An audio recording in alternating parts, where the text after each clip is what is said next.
क्या हो गया? पहुंच गए हम लोग? एक पल के लिए मुझे ऐसा लगा जैसे तुम्हारा इंतकाल हो गया है। नहीं तो, मैं तो जिंदा हूँ, बिल्कुल, खुदा का शुक्र है।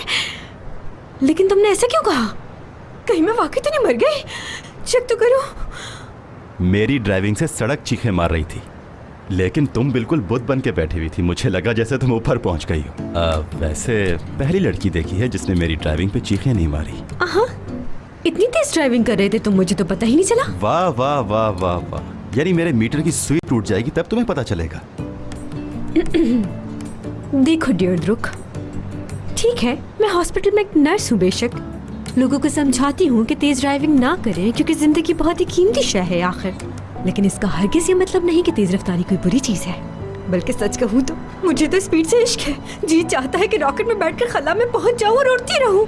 असली तुम तो मुझे हर मामले में हैरान करती जा रही हो भाई। अब इससे भी ज्यादा तेज चलाना तुम तो रुक। नो, अब हमें नॉर्मल स्पीड के साथ पार्टी में पहुंचना है। अब आगे ट्रैफिक होगा, वहां तेज गाड़ी नहीं चला सकते हम। तुम चालान करवाओगी क्या मेरा? पार्टी के लिए रेडी हो ना?